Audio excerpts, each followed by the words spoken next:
Hello everyone. అసలు మన దేశ రాష్ట్ర రాజకీయాలు ఎందుకింత దారుణంగా ఉన్నాయి?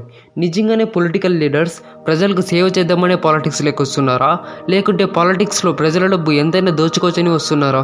ఒకవేళ నిజంగానే ప్రజలకు సేవ చేయడానికి, రాష్ట్రాన్ని దేశాన్ని డెవలప్ చేయడానికి వస్తే ఎందుకని ఇప్పటికీ ఇండియాలో ఎడ్యుకేషన్ సిస్టమ్ సరిగ్గా లేదు, హెల్త్ కేర్ సిస్టమ్ సరిగ్గా లేదు, ఎంతోమంది యువత నిరుద్యోగులుగా ఉన్నారు? ఒకవైపు మన ఇండియాలో ప్రజల పరిస్థితి ఇంత దారుణంగా ఉంది, మరోవైపు మన ప్రభుత్వం కొన్ని లక్షల కోట్లు అప్పు చేస్తుంది, వేల కోట్లు అక్కర్లేని ఉచిత పథకాల కోసం ఖర్చు పెడుతుంది, కొన్ని వందల కోట్లు రాజకీయ నాయకులు ప్రజలకు తెలియకుండా దోచుకుంటున్నారు. ఇలా మన గవర్నమెంట్ మనకు తెలియకుండా మన జీవితాలను ఎలా నాశనం చేస్తుంది? మన ప్రభుత్వం పాలిటిక్స్ ఇంత దరిద్రంగా ఉండడానికి ముఖ్యమైన కారణాలేవి? ఇలాంటి ప్రతి ఒక్కటి ఈ వీడియోలో డీటెయిల్గా తెలుసుకుందాం. Let's begin the video. ముందుగా మన ప్రభుత్వం సరిగ్గా లేకపోవడానికి ముఖ్యమైన మొదటి reason criminals in political leaders. ప్రపంచ దేశాల అన్నిటిలోనూ క్రిమినల్స్ ఎక్కువగా పొలిటికల్ లీడర్స్గా ఉన్న మొదటి దేశం మన ఇండియానే. అంటే అర్థం చేసుకోండి మన ఇండియా పాలిటిక్స్లో ఎంతమంది క్రిమినల్స్ ఉన్నారని. 2024 ఎలక్షన్ల తర్వాత లోక్సభలో 543 ఎంపీస్ ఉంటే ఇందులో 46% ఎంపీస్ పైన, అంటే 251 మంది ఎంపీస్ పైన క్రిమినల్ కేసులు ఉన్నాయి. ఇందులో 170 ఎంపీస్ మీద serious criminal cases like murders, attempted murders, kidnapping and crimes against women లాంటి సీరియస్ క్రిమినల్ కేసెస్ ఉన్నాయి. మళ్ళీ ఈ కేసులన్నీ ఆరోపణలే అని మాత్రం అనుకోకండి. వీళ్ళపైన ఎఫ్ఐఆర్ రిజిస్టర్ అయింది, పోలీసులు ఇన్వెస్టిగేషన్ చేశారు, ప్రూఫ్లు సబ్మిట్ చేశారు అండ్ ఇంకా ఈ కేసులు సుప్రీంకోర్టులో నడుస్తూనే ఉన్నాయి. అంటే పార్లమెంట్లో 251 మంది క్రిమినల్స్ కూర్చొని మన ఫ్యూచర్ ఏంటో డిసైడ్ చేస్తున్నారు. కొందరు రాజకీయ నాయకులు ప్రజల మీద, డెవలప్మెంట్ మీద కాన్సన్ట్రేట్ చేయకుండా వాళ్ళ పదవిని వాడుకొని కేవలం ఈగో కోసం, డబ్బు కోసం ఎన్నో గొడవలు, అవినీతులు, హత్యలు చేస్తున్నారు. వీళ్ళు అక్కర్లేని గొడవలు పెట్టే టైంని ప్రజల సమస్యల మీద, డెవలప్మెంట్ మీద టైం పెట్టి కాన్సన్ట్రేట్ చేస్తే ఇప్పటికీ ఎంతోమంది జీవితాలు బాగుపడేవి. ఎలక్షన్లో గెలవడానికి పొలిటికల్ పార్టీస్ ఎంతెంత డబ్బు ఖర్చు పెడతారో తెలుసా? ఎలక్షన్లో గెలవడానికి 2019లో 60,000 కోట్లు, 2024లో అయితే 135,000 కోట్లు డైరెక్ట్ అండ్ ఇండైరెక్ట్గా వివిధ పొలిటికల్ పార్టీస్ ఖర్చు పెట్టాయి. ఒక్కొక్క రాజకీయ నాయకుడికి కొన్ని కోట్ల విలువ చేసే బిజినెస్లు, ఆస్తులు ఉన్నాయి. అయినా కానీ ఇంత డబ్బు ఖర్చు పెట్టి పాలిటిక్స్లకు వస్తున్నారు. ఇది కేవలం నెలకు 2 లేదా 3 లక్షల జీతం తీసుకుంటూ ప్రజలకి సేవ చేయడానికా, లేకంటే ఇంకా దేనికైనా? మీరే కామెంట్ చేసి చెప్పండి. మన ప్రభుత్వం సరిగ్గా లేకపోవడానికి రీజన్ నెంబర్ 2 ఫ్రీ స్కీమ్స్. మన నాయకులు ఎలక్షన్లో గెలవడానికి ఫ్రీ స్కీమ్స్ని ఒక ఆయుధంలా వాడుతున్నారు. ఇండియాలో చాలామంది ప్రజలు ఫ్రీ స్కీమ్స్కి అలవాటు పడుతున్నారు. అసలు అలా అలవాటు పడేలా చేసింది రాజకీయ నాయకులే. ఇండియాలో health care system, education system, government system సరిగ్గా లేదు, అన్ఎంప్లాయ్మెంట్ పెరిగిపోతుంది. ఇన్ని ఉన్నా కానీ మన గవర్నమెంట్ ఉచిత పథకాల మీదే కాన్సన్ట్రేట్ చేస్తుంది. ఒక నిరుద్యోగికి జాబ్ ఇవ్వడం కన్నా నెలకు 4,000 ఇచ్చి తప్పుకోవడం ఈజీ. కాబట్టి మన నాయకులు కూడా అదే చేస్తున్నారు. ఒకటి గుర్తుపెట్టుకోండి, ఫ్రీ స్కీమ్స్తో పేదరికాన్ని నిర్మూలించలేం. పేదరికం పోవాలంటే ఖచ్చితంగా ఉద్యోగాలు రావాలి. ఇండియాలో ఉన్న గవర్నమెంట్ హాస్పిటల్స్ దాదాపు ఇలానే ఉన్నాయి.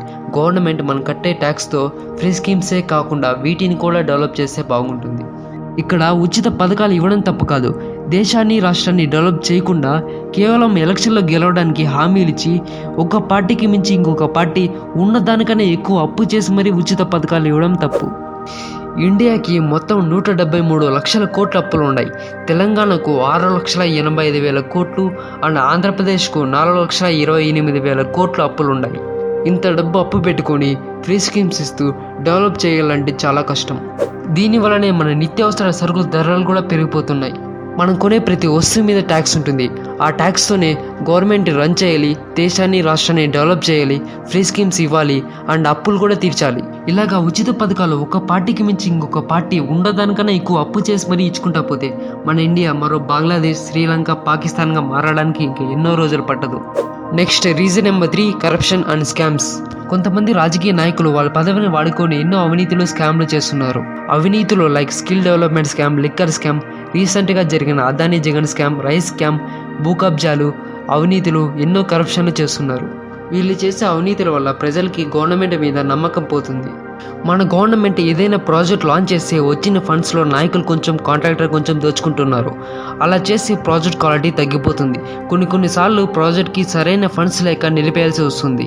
దీని వలన ప్రజలు కూడా డెవలప్ చేస్తాను అంటే కంప్లీట్ అవుతుందో లేదో అనుకుని, ఒకవేళ డెవలప్ చేసిన వారికి లాభం లేదనుకుని, డెవలప్ చేస్తాను అనే వారికన్నా ఫ్రీ స్కీమ్స్ ఇస్తాను అన్న వారికే నమ్మి ఓటేసి గెలిపిస్తున్నారు. ఇలా ప్రజలు ఫ్రీ స్కీమ్స్కి అలవాటు పడుతున్నారు. దీనివల్ల రాజకీయ నాయకులు కూడా డెవలప్మెంట్ మీద కాకుండా ఫ్రీ స్కీమ్స్ మీద కాన్సన్ట్రేట్ చేస్తున్నారు. ఇలా కొందరు రాజకీయ నాయకులు ప్రజల సమస్యలు తీర్చకుండా డెవలప్మెంట్ చేయకుండా వాళ్ళ పదవిని వాడుకొని ఎన్నో అవినీతులు స్కామ్లు చేస్తున్నారు. అయితే కొందరు రాజకీయ నాయకులు మాత్రం నిజాయితీగా వాళ్ళ పదవిని వాడుకుంటూ ప్రజల సమస్యలు తెలుసుకుంటూ తీరుస్తూ డెవలప్మెంట్ చేయడానికి ఎంతో కృషి చేస్తున్నారు. Next reason number 4, populism over policy. అంటే మన రాజకీయ నాయకులు చిన్న వాటి మీద ఎక్కువగా ఫోకస్ చేస్తున్నారు. లైక్ రుణమాఫీ, ఉచిత పథకాలు అన్న మెయిన్గా అనవసరమైన చిన్న గొడవలకి మీడియాలో అన్న పార్లమెంట్లో ఒక పార్టీ మీద ఇంకొక పార్టీ నిందలు వేసుకుంటూ ఉంటారు. అంతేగాని unemployment, education system, health care system మీద ఏ పార్టీ కానీ పెద్దగా పట్టించుకోదు. మన ఇండియాలో అన్ఎంప్లాయ్మెంట్, గవర్నమెంట్ హాస్పిటల్స్ ఏ పొజిషన్లో ఉన్నాయో మనందరికీ తెలుసు. రీసెంట్గా ఉత్తరప్రదేశ్లో ఝాన్సీ హాస్పిటల్ అనే గవర్నమెంట్ హాస్పిటల్లో అప్పుడే పుట్టిన 10 మంది పసిపిల్లలు ఫైర్ యాక్సిడెంట్ వలన చనిపోయారు అండ్ 16 మంది పిల్లలు గాయపడ్డారు. దీనికి కారణం ఆ హాస్పిటల్లో సరైన ఎక్విప్మెంట్స్, ఇన్ఫ్రాస్ట్రక్చర్ లేకపోవడం. ఇండియాలో ఉన్న గవర్నమెంట్ హాస్పిటల్స్ దాదాపు ఇలానే ఉన్నాయి. గవర్నమెంట్ మనం కట్టే ట్యాక్స్తో ఫ్రీ స్కీమ్సే కాకుండా వీటిని కూడా డెవలప్ చేస్తే బాగుంటుంది. ఇండియాలో సరైన జాబ్స్ లేక ఎంతోమంది యువత నిరుద్యోగులుగా ఉన్నారు. కొందరు వాళ్ళు చదివిన చదువుకు సంబంధం లేకుండా డెలివరీ బాయ్స్గా, ఓలా డ్రైవర్స్గా పనిచేస్తున్నారు. అయితే మన గవర్నమెంట్ ఫ్రీ స్కీమ్స్, అక్కర్లేని వివిధ చిన్న పథకాల మీద ఎక్కువగా కాన్సన్ట్రేట్ చేయకుండా ఇండస్ట్రియల్ సెక్టర్, ఐటీ సెక్టర్ లాంటి వాటి మీద ఎక్కువగా కాన్సన్ట్రేట్ చేసి డెవలప్ చేస్తే ఆటోమేటిక్గా ఉద్యోగాలు వస్తాయి. దాని ద్వారా ఎంతోమంది జీవితాలు కూడా బాగుపడతాయి. Next reason number 5, hate speeches. మన రాజకీయ నాయకులు ఒకరి మీద ఒకరు ఉద్దేశపూర్వక వ్యాఖ్యలు చేసుకుంటూ గొడవ పడుతూ ఉంటారు. మీడియాలో అయితే పర్వాలేదు, పార్లమెంట్లో కూడా సమస్యలను పరిష్కరించకుండా, ప్రజల గురించి, డెవలప్మెంట్ గురించి ఆలోచించకుండా ఒకరి మీద ఒకరు నిందలు వేసుకుంటూ ఉంటారు. ఇక న్యూస్ ఛానల్స్ అయితే ఒక నాయకుడి గురించి ఈయన చాలా గొప్పవాడు, మంచివాడు, ప్రజలకు సేవ చేస్తున్నాడు అంటే అదే నాయకుడి గురించి ఇంకొక న్యూస్ ఛానల్లో ఈయన హంతకుడు, ప్రజల డబ్బు దోచుకుంటున్నాడు అంటుంది. మన గవర్నమెంట్ సరిగ్గా లేకపోవడానికి ఇంకొక main reason number 6, caste based politics. మన ఇండియాలో చాలామంది నాయకులు మతం, కులం, ప్రాంతం ఆధారంగా రాజకీయాలు చేస్తున్నారు.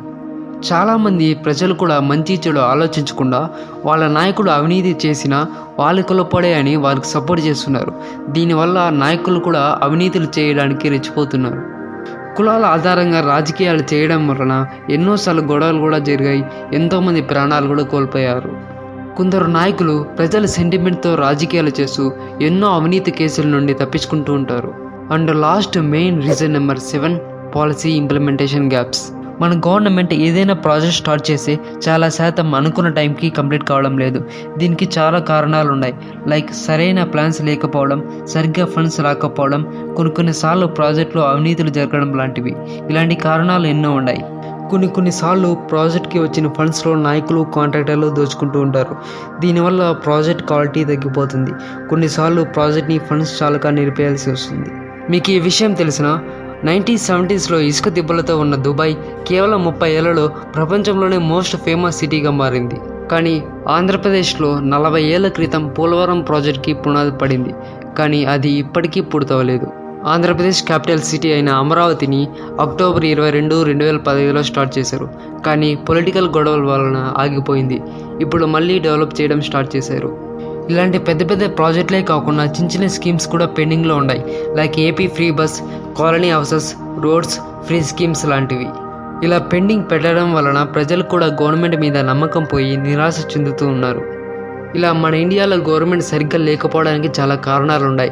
లైక్ గవర్నమెంట్ ప్రజలకి ఉపాధి కల్పించకపోవడం, గవర్నమెంట్ జాబ్స్ ఇవ్వకపోవడం, ఇచ్చిన సరిగ్గా జీతాలు ఇవ్వకపోవడం, గవర్నమెంట్ ఆఫీసులలో ప్రజలకు సరిగ్గా రెస్పాండ్ ఇవ్వకపోవడం, ఆడవారికి సరైన భద్రత కల్పించకపోవడం, డబ్బు ఉన్న వాళ్ళని ఒకళ్ళ, డబ్బు లేని వాళ్ళని ఒకళ్ళ చూడడం, లంచం తీసుకోవడం, అవినీతులు చేయడం, ఇలాంటి కారణాలు చాలా ఉన్నాయి.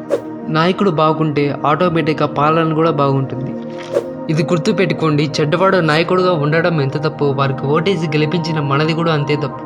అలా అని రాజకీయ నాయకులు అందరూ చెడ్డవారని చెప్పడం లేదు. కేవలం కొందరు నాయకులు మాత్రం అవినీతులు చేయకుండా నిజాయితీగా ప్రజలకు సేవ చేస్తున్నారు, డెవలప్ చేయడానికి కృషి చేస్తున్నారు. ఈ వీడియో మీద మీ అభిప్రాయం ఏదో కామెంట్ చేయండి. అది మంచి అయినా సరే ఆర్ నేను చెప్పింది మీకు తప్పనిపించినా సరే. అలాగే మీకు ఇష్టమైన నాయకులు ఎవరో కామెంట్ చేసేయండి. అండ్ ఈ వీడియో లాస్ట్ దాకా చూసింటే ప్లీజ్ లైక్ చేసి సబ్స్క్రైబ్ చేసుకోండి.